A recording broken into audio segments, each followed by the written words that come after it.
Welcome, welcome, welcome back, my Be Health Empowered family. Thanks so much for joining me again on Excuse Me, Doctor. Of course, my name is Dr. Melissa Clark. Please call me Dr. Mel. We are here each and every week bringing you the information that you need to make the wise health decisions for yourself, your family, and even your community. So thank you for tuning in on whatever platform that you are watching us. But if you are a newbie and you're on Facebook, please remember to hit that like button. And if you're joining us for the first time on YouTube, please remember to hit that subscribe button. We really appreciate you for it. And now that we have all of that out of the way, I would really love to start to create an amazing week with you. Um, Based upon the topics we're going to cover tonight on Excuse Me, Doctor. So, this is our once a month special opportunity where we co host the show with the Howard University Research Centers and Minority Institutions. But before we get to that, I want to welcome my incredible co host, Mr. Wayne Bruce, bringing us the word from the street. Wayne, how you doing? You might as well invite both of us at the same time. I'm just gonna blow the surprise. I like to build up. I like to build it up when Karen is here. You can't build it up. Yeah. My hair looks crazy, Dr. Mel. My hair looks crazy. I had a baseball cap on all day, and I apologize.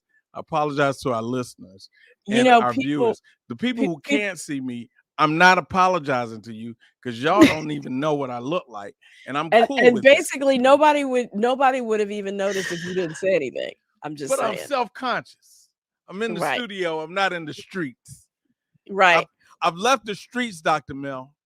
Okay. I'm just we are glad that you're bringing us the word from the streets in the studio. And now let us bring Karen into the conversation. Okay. Because she is from the Community Engagement Core of the Howard University Research Centers and Minority Institutions.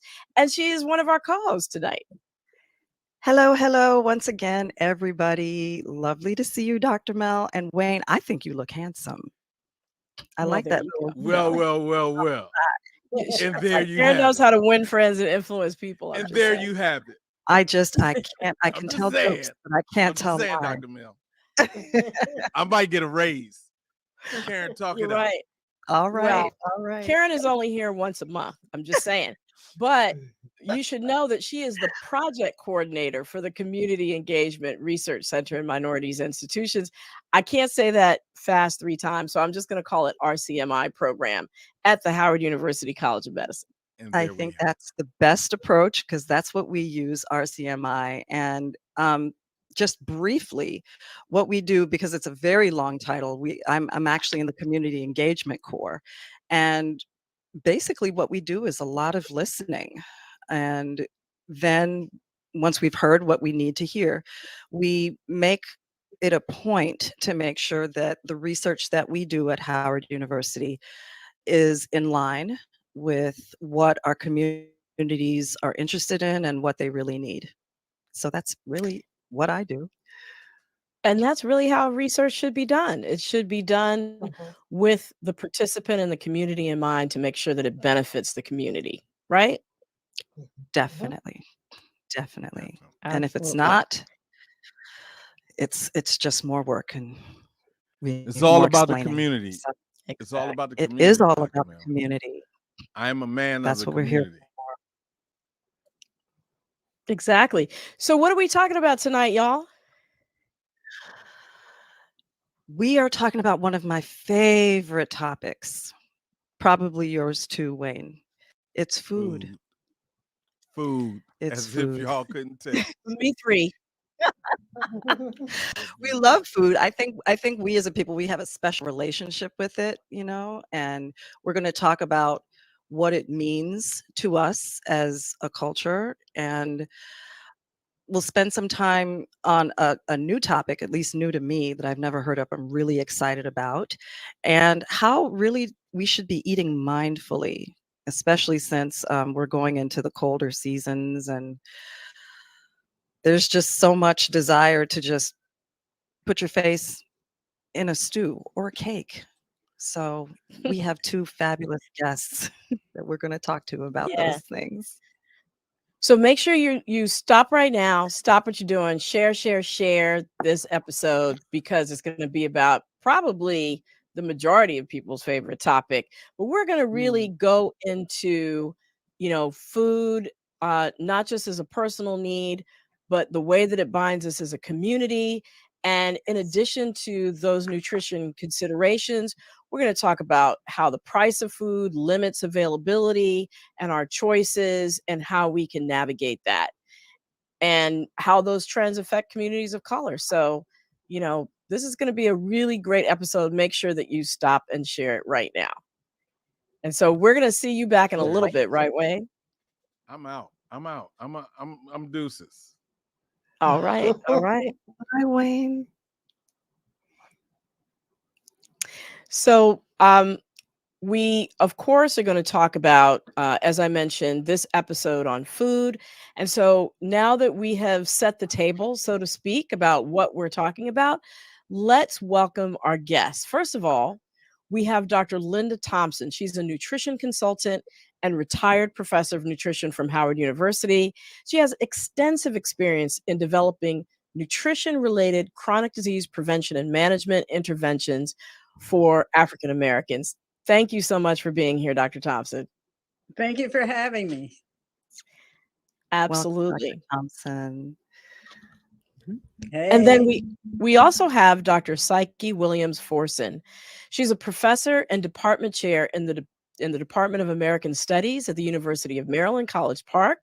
She's also an author of several books on Black food studies, including the bestseller Eating While Black: Food Shaming and Race in America. Thank you so much for joining us, Dr. Psyche. Hey, thank you for having me this evening. All right. Well, now let's just jump into this, because this is going to be a rich discussion. Karen, why don't you start us off? Absolutely. Good evening, ladies. So, as I think we mentioned just now, food is probably everyone's favorite subject. But my question is, because we view food in so many different ways, some look at it as just fuel for our bodies, some people look at it as emotional comfort. How do you, either of you, view food? We'll start there. Dr. Psyche? No, go ahead, Dr. Thompson, please. Well, personally, I view food, because I'm a nutritionist and I know the value of food and the importance of eating correctly and eating healthy. Food is a way for me to preserve my body, to move through the world in a healthier way, in a healthier manner. Food for me is an example, because if I'm going to talk the talk around nutrition, I have to walk the walk. So not only am I eating for myself, but I'm eating as an example for others. And I find ways to prepare healthy foods in a way that's tasty. And I'm always inviting friends to come and try what I'm eating, and of course sharing with the public and studies that I have done over the years and intervention, particularly in low-income communities, exposing people to how you could eat healthier. So I like food is a way, aside from just nourishing the body. It's a way for people to connect together, and also food is medicine, which is a whole nother topic. Right. Definitely. Thank you for that. And Dr. Psyche, if I may call you that. Sure. I agree with everything Dr. Thompson has said.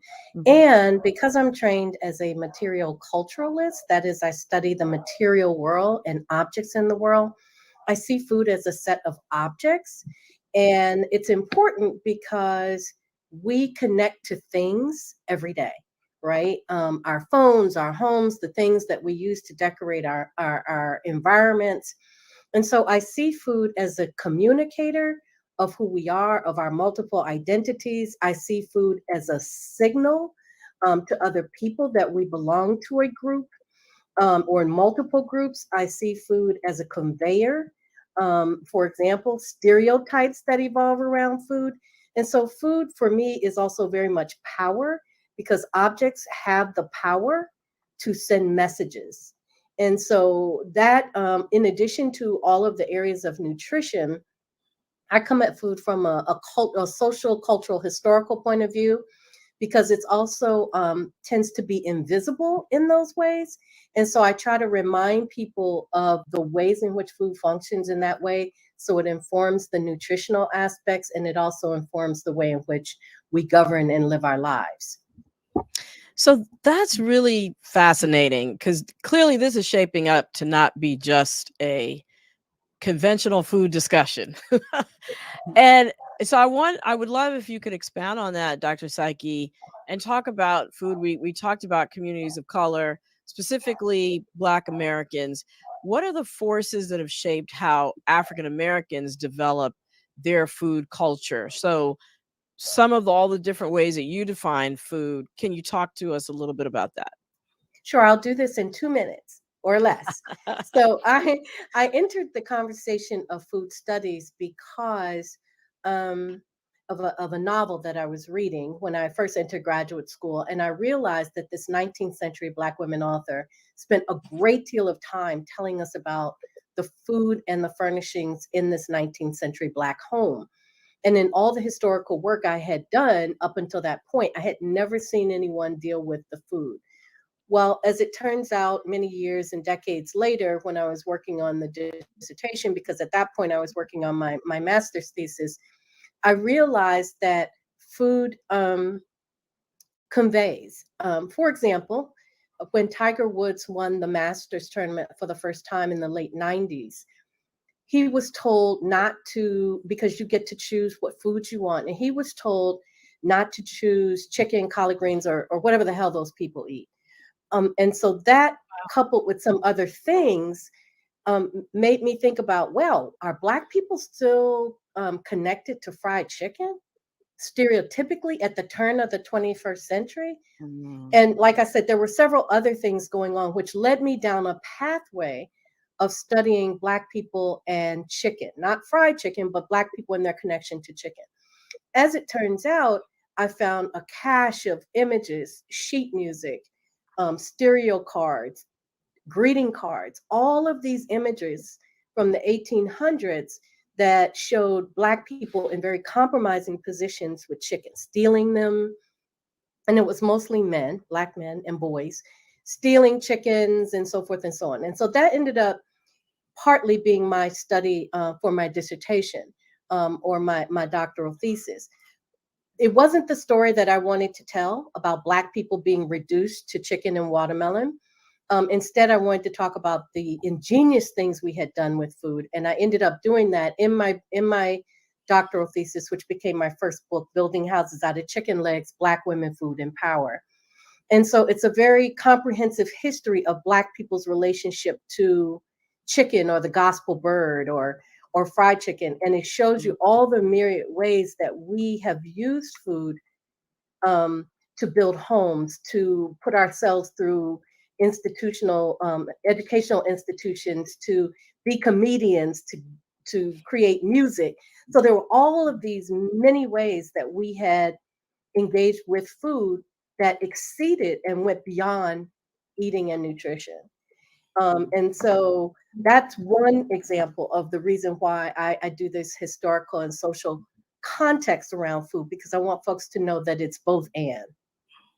So we have food as culture, and then we have food as, you mentioned, food as medicine, and food as what helps and keeps us healthy.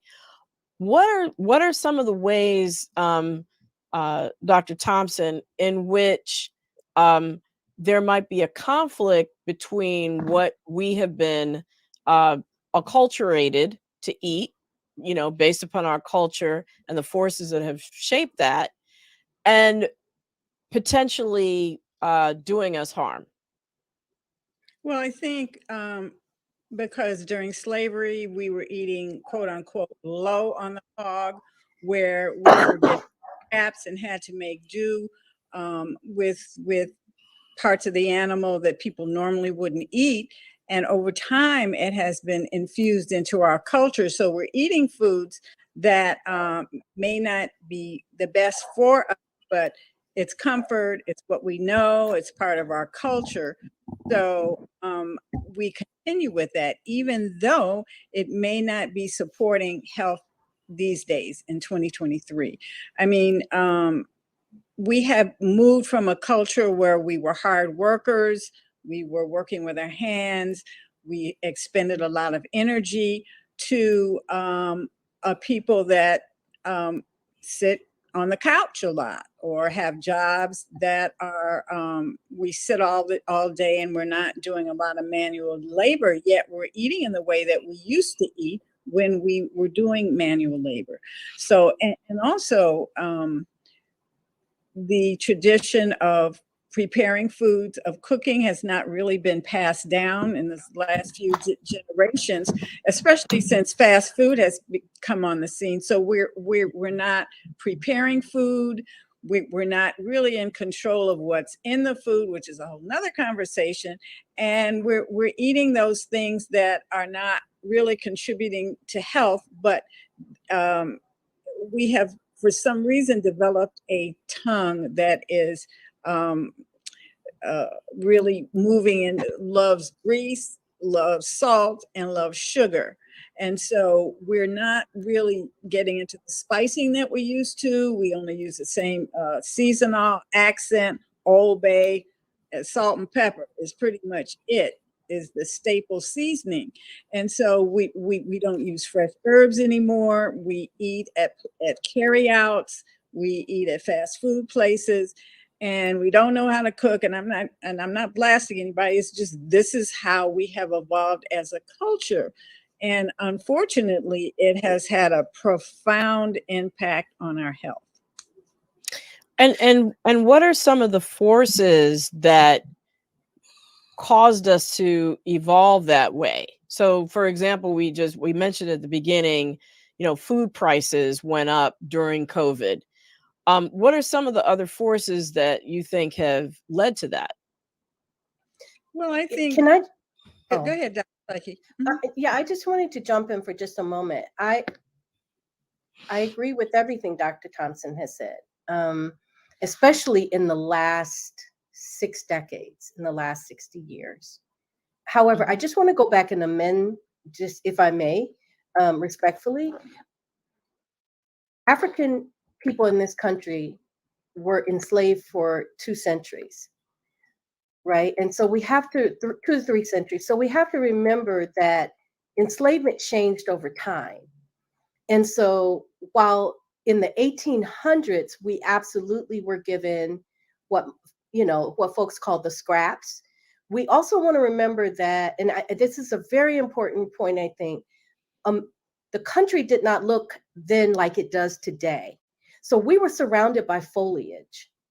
We were surrounded by grasses. We were surrounded by weeds. We were surrounded by terrapins and fish. And my point simply is, part of the narrative we have been fed is that Black people derive from scraps. And that is not true, because it leads us to believe that we are part of a deficit model of survival, right? But we aren't. We are ingenious people. If it weren't for indigenous people and Africans, Europeans would not have survived in this country. We were brought here because of our agricultural knowledge. I have done the research that suggests there's no way we could have survived in the New World, and many of us didn't, but many more of us would not have, if we didn't have the agricultural knowledge that we were brought here to be enslaved with. Consequently, you have to remember, we then use that knowledge to fish, to hunt, to trap, to get pokeweed, to get poke salad, to get, all of this kind of stuff. So I'm not saying we ate high on the hog.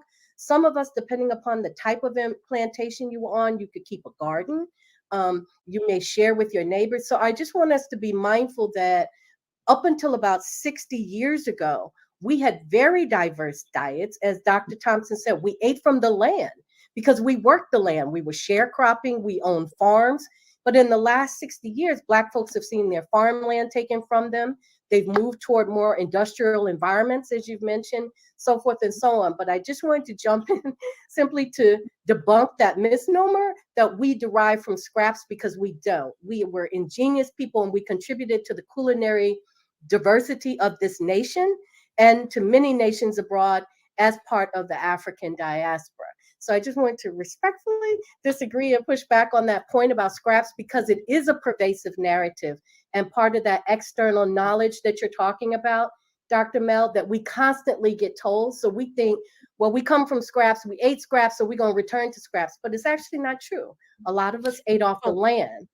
Right. And I think it's a both and.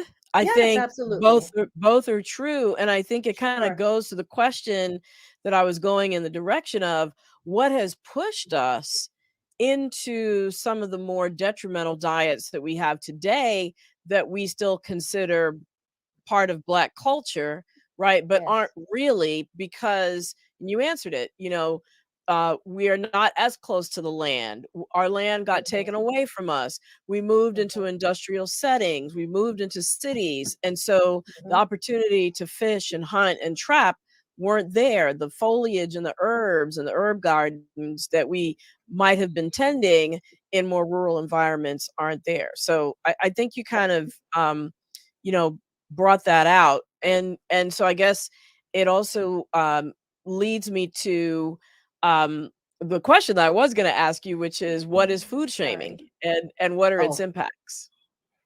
Well, I just want to go back to what Dr. Thompson said by way of answering this question very quickly. Part of that shaming occurs because we stop passing down that knowledge that, Dr. Thompson referred to, of how to cook in ways that incorporates herbs and a variety of vegetables and things of that nature.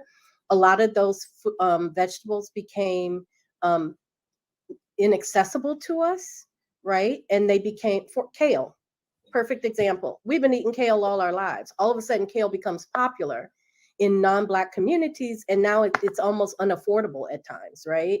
Or they're also forgetting that we use garlic and we use lemongrass and we use lemons and limes and allspice and different kinds of. We haven't passed some I don't want to say all, because many non-American cultures, the Caribbean culture, African diasporic cultures, they do still use a lot of those herbs and spices, right? We, on the other hand, in America, often do not. I mean, pepper pot soup, right? Or pepper pot soup. And eating habanero peppers and other kinds of peppers that will help, right, with our blood and the cleansing of our bodies. Oftentimes we have gotten away from a lot of that information and have gone, and it's not just us. When I was in one of the Caribbean countries, we were told, hey, we don't cook our traditional foods anymore because everyone is working and we have so many fast food options. Right. I think that was actually one of the things I was waiting respectfully to see where I could jump in and sort of speak for those of us who just simply don't have the time to devote as much as we may have had in the past. It's a completely different topic, but grind culture is really real and we have to fight it every day. And part of that bleeds, I think, into the time that we spend on self-care and by direct relation, preparation of food. And I think that that's across the board. And particularly if we're talking about functioning in this society in which we've chosen to live, that's a very real factor. Right. Well, I think that if we are able to make food a priority and understand the importance of eating healthy foods, we can find a way to integrate cooking. For example, you could say take a half a day, maybe a Sunday afternoon, and cook several meals, put them in small individual containers, throw them in the freezer.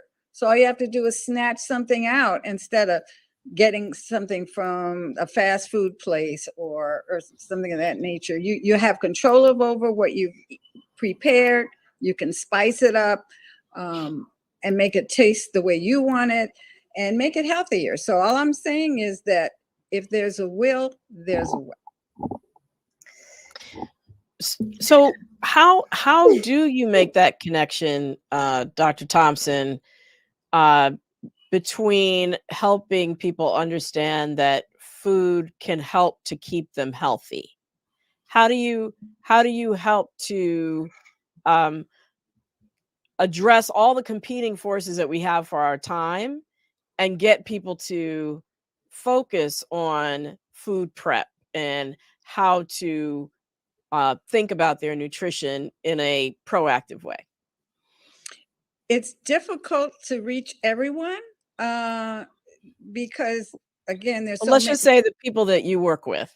Okay. The people that I work with are usually through a grant-funded program where we come in and provide a series of nutrition education support sessions, including food demonstrations and tasting, and educating people and having them talk about their experiences with food, what works, what doesn't. So, but that's the problem is that's so intensive. It's not a good bang for your buck, because once a person goes through the program, oh, they're doing great there, and then they leave, they go back home. There's no support for the information that they learn, and over time, it sort of fades away, and they're back. So it's difficult. I really can't answer that because I don't know, but I know that we have to make some changes. Dr. MEL, just from the patients that you treat and how pervasive chronic disease has been in our community. And it's getting worse and it's not getting better. And I always say there may not be a lot of things that we can control in our life, but we certainly can control what we put in our mouth. And if we get some education, knowledge is power, but it's a challenge, and because food that we eat is so comforting. A person that is more open to trying a variety of foods has more of a chance of eating and being open to eating healthier than those who have their food safety zone, eat 10 or 12 foods all the time and don't want to try something else because, that may be nasty and I don't want to do that, and I'm stressed. I want to eat what I eat that makes me feel good. So again, or I didn't grow up eating that. Right. Which but also, if I can just jump in and say, you're absolutely right. But also, the closer you are to choice, you tend to have more flexibility with your income. And so part of what I try to do is bring the balance in the medical and the cultural. You're right. I mean, I've worked with a number of different groups and participated in a number of different food banks, et cetera. And where you take these classes. I take these classes on a regular basis. And I think we have to be mindful that people go to what's comfortable because it's familiar and they already know the cost. So this goes back to the eggs, conversation you all started with, right? With the price of eggs increasing, but not just eggs, all food. I'm going to rely upon what I know. And then I think we have to balance the food conversations with the very real reality of being Black in America. And this goes back to what you were asking, Dr. MEL, about food shaming. Sometimes we say, well, you don't want to eat healthy, but it's not that. It's like you've got people who are working 2 jobs. Sometimes hustle culture is involved because you've got to make a living. Because as we know, the cost of rent and buying homes in America for people for whom wealth has not been an open door, we're just barely trying to hold on, right? And so this is one of the reasons why folks don't like it, but I'm a purporter of buying food from the dollar store. Because when you can go to a dollar store and I have $20, I can buy nowadays, not 20 things, but maybe 15 things, then tell me what I can buy: frozen broccoli, maybe some pasta, maybe some rice, different spices that I can use. And then I can manage my time and my money, especially for aging people or people who have medication needs, who often go food insecure mid-month because they have to decide, do I buy medicine or do I buy food. And it's not always medicine for diabetes, et cetera, even though we're seeing those particular dynamics shoot up. People have mental health medication that adds weight on them. People have other kinds of medications that they have to take. So my point simply is that we need a number of different interventions, including those that would allow you to go to places where food might be affordable, even though they're not popular, because grocery stores and farmers markets are not panaceas. They are simply another way in which people can access food. And so I encourage us to think about living Black in America and the number of stressors we have above and beyond food, and the ways in which those things impact how we survive in America, trying to eat, trying to live, trying to pay everyday bills, trying to take care of our kids, et cetera. Absolutely. And I think those are excellent points. We talk a lot about social factors that impact health, and you ran down a number of them in depth. And from a nutritionist standpoint, I'm sure those questions come up, Dr. Thompson, that Dr. Psyche just brought up when you're working with individual clients in the many projects that you've worked on, especially when it comes to economical ways to eat nutritiously. And if you do shop at the dollar store, where there are lots of canned goods and lots of food options that are either high in sugar or high in salt, how to avoid those to get to the ones that are helpful. So could you comment on that? Yeah, and I agree with Dr. Psyche, but on the other side of that, there are ways that people can choose food. There are foods that you can choose at the supermarket. Beans, rice. You can feed a family of four for $8, a complete meal with protein, with carbs, with veggies. But you have to know how to do it. You have to know how to shop. You have to want to do it, which is the major thing. And for example, you can get a crock pot at a thrift store and put beans, rice in there, or put everything in there, go to work, turn it down, come back, it's cooked, it's done, and you have a meal. So I mean, it's just looking at other ways that you might not have traditionally been managing your menus and your meals, but there's certainly a way to do it. And I get the dollar store.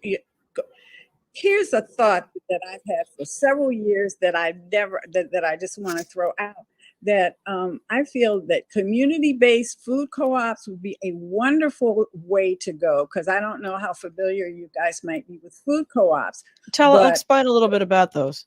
A food cooperative is a place where you can buy foods in bulk.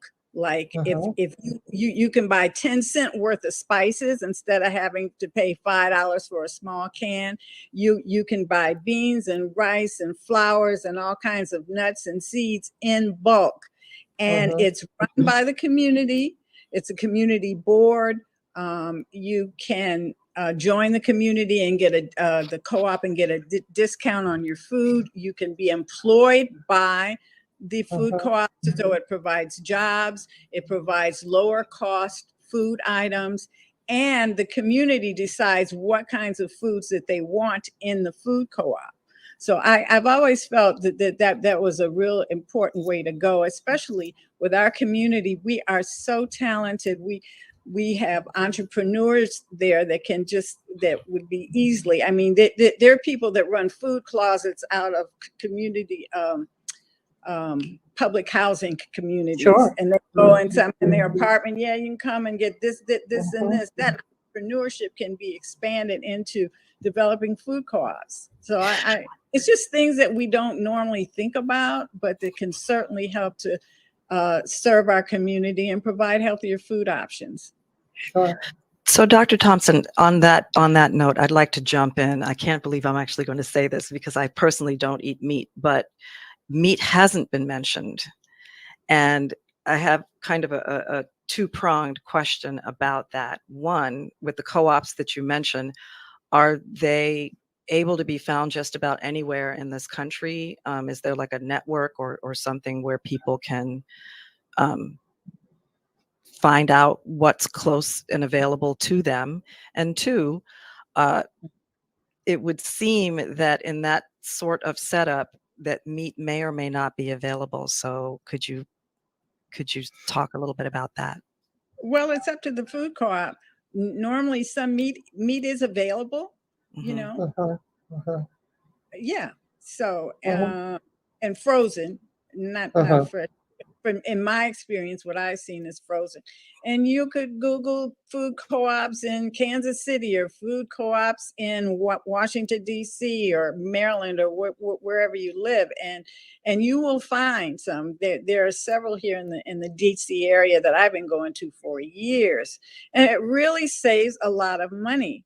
And when I do community-based interventions, we sometimes are able to integrate a trip to the food co-op so people can see what's going on and understand and say, oh, wow, okay, I didn't know I could get this like this. And your food dollars go a long way. They accept food stamps or EBT cards. So, you know, it's a great option. It's a great option. That's great to know. And I wanted to pivot back to a little bit about what we were talking about before, when we were talking about the cultural influences. Are there, the stereotypes we talked about, frying foods or, cooking our greens with fat back, those kind of stereotypical things. Are there pieces of our cultural history as African Americans that are healthful that we should be holding on to and holding up as exemplars for healthy eating? I mean, I think that there are, especially those spaces where we recognize the numerous types of vegetables we have grown up on, from tomato, corn, beans, not being a vegetable, but tomato, corn, beans, greens. Also, I want to share to Dr. Thompson's point. You also have a number of Black farms in this area, some of which offer community-sponsored agricultural kind of co-op programs where you can buy in, and several families can go in, and then you get fresh vegetables and fruits throughout the year. And also recognizing that too is a part of our culture. You may not be a grower, but there may be someone else who you can support. And so every year we talk about Kwanzaa and cooperative economics. Well, this is cooperative economics. I just found out that there's a Black farmers market in Cheverly, Maryland. Had no idea all this time that right here off the Beltway, or off the BW Parkway, there's a Black farmers market. It runs overlaps with the non-Black farmers market, but there's that option. Right. And so you can get bread and you can get some seafood products. And then there are other folks out there, sea moss, all the things that you might want to find. So I think to Dr. Thompson's point, it's important to do a little bit of work. Google is our friend. We walk around every day with these mini computers in our hand with phones. And so find out, where can I get X, Y, and Z in our area? The other thing that contributes to this kind of different eating is the plethora now of international markets. Yeah. A decade ago, we only had H Mart, for example, and you had a spattering of African, Caribbean, and Latin American markets. Now you can find them in pretty much every neighborhood, and you can get everything from mango to avocado to a number of different types of bulk foods, as you mentioned. You can get fresh fish, and these places are cropping up in working class and middle American communities. You may not find them necessarily out in the upper Midwest, which is where I found the most dirt, or out in, let's say, in the hinterlands of Indiana, where they're like, where can you get goat meat? But there are lots of places, certainly in your metro areas, where you can access these different kinds of markets. And, a lot of people, well, I can't deal with the smell. Find yourself doing something new. You can go in and get your fish. You can get your chicken. You can get your other meat products. You can get smoked turkey as a viable option to the ham hocks. And if you still wedded to the ham hocks, supposedly you can get that as well.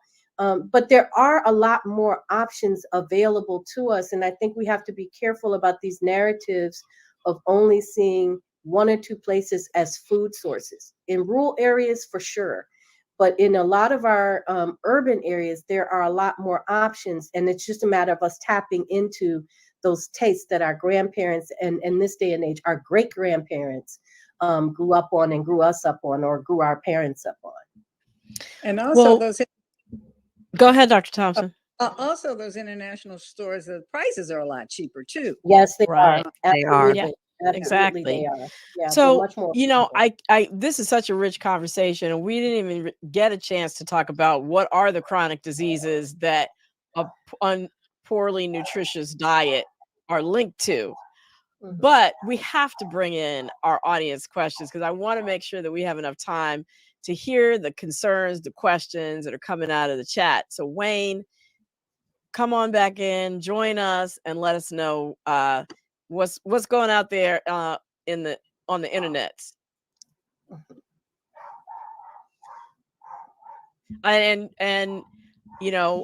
we would love to hear you. So from the interwebs, that's the shadow from what is it?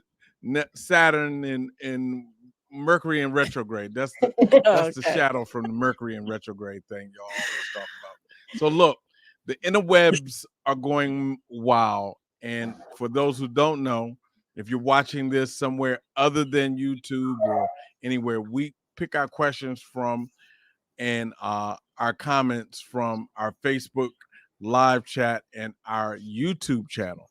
So go in there, like Dr. Mel. And we have a couple of things. We have a question from Michelle Walker Scales, and it reads, I bought a book a few years ago on blue zones. What are blue zones, and how have they negatively affected us? Negatively affected us? Or helped us? Or helped us. Okay. Well, blue zones are where people live to be 100 years old over. And there are certain environmental factors, social factors is certainly a key. They're big on community. They support each other always. There's physical activity like walking. The foods are healthier. And again, the social interactions are certainly helpful to emotional support. And Dr. Psyche, can you add to that? Yeah, I think you're absolutely right about the blue zones. And unfortunately, not enough of us populate those areas. You're talking Vermont and the New England areas, and also, and then out in some of the areas of the Midwest. Unfortunately, some of those blue zones are also not necessarily hospitable to people of color, quite frankly, because they are very exclusive communities, and because of the many cultural stereotypes that pervade popular culture, popular media. They see Black people and Black and brown people as intrusive. And so while we may go and we may want to partake of the good air and the wonderful environment, we then have to be concerned about our own safety in some of those communities. And so it's a double-edged sword, because we want good life too. As Black and brown people, we want to breathe great air. We want to live free. We want to be able to run down the street and exercise without the fear that we might be mistaken as a threat. But unfortunately, and especially in the last 5 years, with the administrations that we have had, Black folks have been a red bullseye in many of those blue zones. And the ones in the United States, because they're international. Because there are internet. You've got Black Portugal, you've got Black Enclave, but then there are also, and I think here's where the internet is beneficial, to tell you where those wonderful places are where you will feel safe living and traveling as a person of color. Exactly. Yeah. All the great vlogs. All the vlogs, right, which tell you about that, All great vlogs. We have a question coming from DJ Lance Reynolds. He writes, what are the things to look for on the labels? What is considered high sodium? What are the negative ingredients we should be looking out for? Dr. Thompson, you want to take that? Yeah, I want to specifically talk about sodium because studies now, the new data is out that African Americans should be not eating, consuming more than 1,500 milligrams per day of sodium. Yet, on the labels have not caught up with that. And so they're still recommending 2,500 milligrams. So when we look at labels, we should look at the sodium content, the saturated fat content, and the sugar content. Just to, and the percent daily value gives you an idea of how much of that you should be eating that's in that particular item. So without getting too complicated, another thing to look at is serving size, because you may look at an, say it's like 10% sodium content, but it's in a serving. But a serving size could be, if you have, particularly with soups, if you have, it could be an eighth of the can of soup, or a quarter of a can of soup. So you really have to look at the serving size and also sugar. There are 4 grams of 4 grams of sugar per teaspoon. So if you're looking at something that says 32 grams of sugar in a serving size, do the math. Such as in sugary sodas and sugary beverages, fruit juices. And I also just wanted to tack on to the sodium piece. In a lot of in many of our neighborhoods, one of the most ubiquitous restaurant types are Chinese food. You can actually ask, if you love Chinese food, you can ask them to make a low sodium version of whatever your favorite food is. And you can do that at any restaurant that you go to, probably not fast food per se, but restaurants where they prepare your food, you ask for that, ask for low sodium versions. Yeah. So we have another question coming in. What about, and this is from Dave in Philadelphia, what about cooking collard greens and black-eyed peas in pork, turkey, or no meat?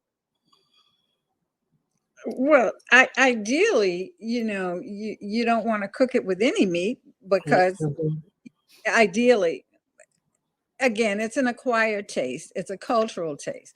But certainly smoked turkey is probably a bit better. But there are spices that you can use. I make a great kale, and I use no meat at all, and it's delicious. But it's the spicing in it. So am I the only vegetarian on this call? Can you throw out your spice secrets? I use curry powder, onion powder, garlic powder, and low sodium soy sauce or tamari. And I also, I use those. And at the end, throw some, after it's cooked, you put some white vinegar in to take away the bitter taste, and it's sweet. And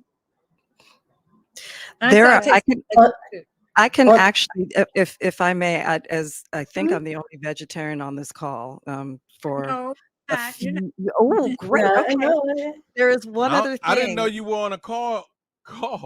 I'm not. We're on a podcast. We're on a podcast, but I have my actually on a show, on, so I feel like it's a call. We're gonna get you. We're gonna put you on a call. There is one other thing, because I know that there's this need to do the smoked flavoring, and actually having done catering for some years as well, there is this little secret that is liquid smoke. Liquid smoke, yep. Amazing. And I have had people come to me and say, how did you, and you sure that there wasn't anybody's elbow or neck in there? No, it's liquid smoke and smoked paprika. Yeah. Yeah. But you might have, it might not be an elbow or neck, but somebody might have put their foot in it. That's right. Exactly. That's right. Okay. Exactly. And that combination of liquid smoke, a little vinegar, and maybe lemon, and all of those spices you said, with onion, green pepper, red pepper, yellow pepper, you Yep. know, and you can stir fry a pot with a little bit of olive or avocado oil. Yep. You working? So we have another question out there coming from Christopher Wyckoff. Speak to the energy drinks impact on our health. Ooh, that's a good one, Christopher. Thompson. Yeah. Thank you for that. That was one of Well, ours. Thank you. it's the amount of, certainly the caffeine and the sugar. You know, just read the labels and look at the amount of sugar. And some people don't do well with caffeine. And just quickly, Yeah. I DNA testing done, and I found out that I don't metabolize or clear caffeine quickly out of my body. So I'll take one cup of coffee, and I'm wired for 12 hours. So you know, I steer away from energy drinks because can you expand on that DNA testing and how that relates to food and what you eat? Yeah, I did a research study in wards 7 and 8 in DC, which are low-income communities, and we did DNA testing. It was part of it wasn't the focus of the study, but it was part of it. And we found out that, for example, everyone had a specific gene variant or biomarker that was associated with lower levels of blood vitamin D. Over 45% of participants had a variant for weight gain and early onset obesity. 85% carried a gene variant for high blood pressure, and 80% had a variant for lower insulin production. So I think DNA testing is critical now. And Karen, just as an aside, I was talking this morning to a researcher at Howard, and it's so important for us to get our people to get tested in a safe way, that we know that our data is not going to be shared. Agreed. And some funding or sold.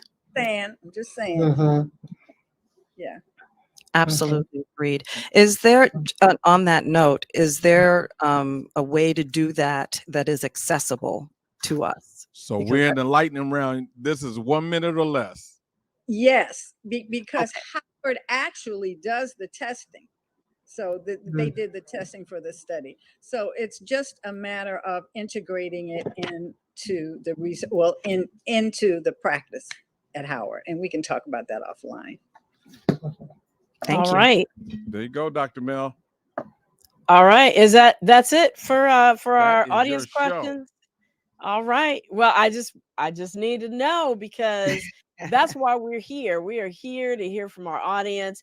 We thank you. Thank you to our incredible guests, Dr. Linda Thompson, Dr. Psyche Williams Forson. You guys just left us with just a wealth of knowledge, things to think about, cutting edge information, historical facts. I mean, you were incredible. Thank you so much. Thank you to Karen Parker, our fantastic co-host from Howard University RCMI Community Engagement Corps, for bringing some wonderful questions and points and just richness to the discussion. Of course, thank you, Mr. Wayne Bruce, producer and co-host, and most of all, to my Be Health Empowered family. Thank you for having us and welcoming us into your computers tonight and airwaves. Before I go, I want to tell you about an opportunity for a special research study that Howard University is doing. They've asked me to ask the Be Health Empowered family to participate if you're interested. Totally voluntary. It's called the COVID Resilience Research Study, really checking how did you fare and how are you faring during the pandemic. It takes maybe 20 minutes to do 2 surveys, and you get compensated up to $100. So if you have any interest whatsoever, right there on the screen, reach out to Dana Harvey at danaharveyresearch@gmail.com. That's DANA, Dana Harvey, HARVEY, research@gmail.com. Well, that's it for us tonight. Remember, if I don't see you until next time, always be wise, be well, and be health empowered. Thanks for tuning in.